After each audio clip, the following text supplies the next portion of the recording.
Majapahit pernah memporak-porandakan Singapura? Ya, kalian tidak salah dengar. Bahkan dari sinilah awal mula berdirinya Kerajaan Malaka, kerajaan Islam yang sangat berjaya pada masanya.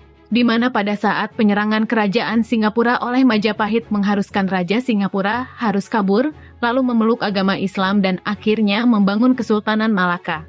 Dan menariknya adalah ternyata bangsa Singapura dan Malaka saat itu adalah bangsa Melayu yang berasal dari Palembang. Namun ceritanya tidak sesingkat itu, braiku. Banyak hal menarik dari kisahnya tersebut, dan di sini saya sudah merangkum kisahnya dari beberapa sumber yang saya dapat untuk kalian. Baiklah, ini dia kisahnya. Kerajaan Singapura atau yang disebut juga dengan nama Kerajaan Tumasik didirikan oleh seorang pangeran bernama Sang Nila Utama, yang berasal dari Kerajaan Sriwijaya yang berlokasi di Palembang, di mana pangeran tersebut harus melarikan diri akibat dari serangan Kerajaan Singasari terhadap Kerajaan Sriwijaya dan Kerajaan Jambi pada tahun 1288 Masehi yang membuat Sriwijaya harus bertekuk lutut terhadap Kerajaan Singasari. Nama kota Singapura diambil ketika pangeran yang kabur tersebut melihat hewan aneh seperti singa, dan kata Singapura berasal dari bahasa Sanskerta yang berarti kota singa. Dan singkat cerita pada tahun 1347 Masehi, Singapura dipimpin oleh raja yang bernama Paduka Sri Wikrama.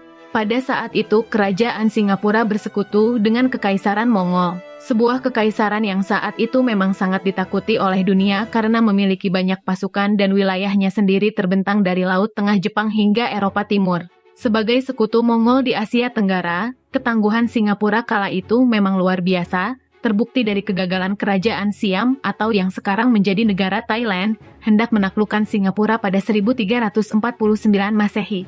Armada Siam yang terdiri dari 70 kapal perang itu diporak-porandakan oleh 400 armada tempur Singapura. Di sisi lain, Majapahit yang juga merupakan musuh dari dinasti Mongol menganggap persekutuan Singapura dengan Mongol di Kepulauan Melayu akan membahayakan kelangsungan hidup dan matinya kerajaan Majapahit. Oleh karena itu, Prabu Hayam Wuruk memerintahkan Mahapati Gajah Mada untuk memaksa Singapura keluar dari persekutuannya dengan Mongol dan menjalin persahabatan dengan Majapahit. Bukannya menerima tawaran Majapahit, Raja Singapura justru mengirimkan surat balasan yang isinya akan menggunduli rambut Raja Majapahit jika berani menyerang Singapura. Hal ini tentunya membuat Hayam Wuruk dan Gajah Mada menjadi murka. Mulanya Majapahit menerjunkan 100 kapal besar atau yang saat itu disebut Jung, dan ratusan kapal kecil yang saat itu disebut Jukung. Kala itu, pasukan Majapahit kewalahan sebab Singapura secara persenjataan dan militer ditopang oleh pasukan Mongol yang bercokol di daerah itu. Pertempuran laut itu terjadi selama 3 hari 3 malam. Mengakibatkan Majapahit kewalahan dalam menghadapi pasukan Singapura yang terdiri dari 400 kapal perang, yang mengharuskan Majapahit mengundurkan diri dari pertempuran. Tujuannya untuk mengatur ulang siasat yang akan diterapkan. Kala itu Majapahit belum tahu jika kekuatan armada tempur Singapura sangat besar. Pada tahun 1398 Masehi, Majapahit kembali mengirim armada tempurnya ke Singapura. Saat itu Singapura dipimpin oleh raja bernama Prameswara.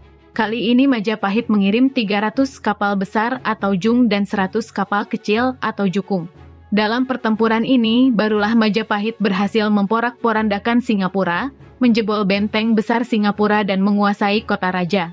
Raja Prameswara didampingi oleh beberapa pengawal setianya melarikan diri dari Singapura. Ia lari menggunakan kapal laut yang telah disediakan sehingga akhirnya sampai di suatu tempat yang nantinya dinamai dengan Malaka. Di kemudian hari, Prameswara Raja Pelarian Singapura itu memeluk agama Islam dan berganti nama menjadi Iskandar Shah. Berkat bantuan pelaut dan orang-orang Melayu dari Palembang, Prameswara atau Iskandar Shah dengan cepat membangun pemukiman besar di Malaka, yang akhirnya menjadi Kesultanan Melayu yang akan mencapai puncaknya pada abad ke-15 karena menjadi bandar niaga terbesar di Asia Tenggara. Bahkan Kesultanan Malaka berhasil menjadi pelabuhan internasional yang membentang dari Cina dan Maluku di timur sampai Afrika Timur dan Laut Tengah Barat. Penyebab keruntuhan Kesultanan Malaka sendiri adalah serangan dari bangsa Portugis yang kala itu dipimpin oleh Alfonso de Albuquerque pada tahun 1511 Masehi. Bagaimana ini, Bray? Menarik kan kisahnya? Dan menariknya dari sejarah adalah ternyata kerajaan-kerajaan yang pernah ada di Asia itu sebagian besar didirikan oleh keturunan-keturunan dari kerajaan sebelumnya, Bray. seperti Kekaisaran Khmer yang ternyata didirikan oleh Jayawarman II yang berasal dari Jawa Tengah Bray. Wilayah Kekaisaran Khmer ini meliputi yang saat ini kita sebut dengan negara Kamboja, negara Laos, negara Thailand, dan negara Vietnam. Bahkan kalau ditelusuri lebih jauh lagi Bray, Kerajaan Siak berasal dari keturunan Kerajaan Malaka Bray. Terima kasih sudah menonton videonya Bray. Semoga ilmunya bermanfaat untuk pengetahuan kalian. Support terus channel ini Bray dengan subscribe, like, komen, dan share konten ini. Untuk kalian yang sudah subscribers, cuy, maksud saya subscribe, semoga kalian sekeluarga sekecamatan mendapat makan siang gratis bersama Putin.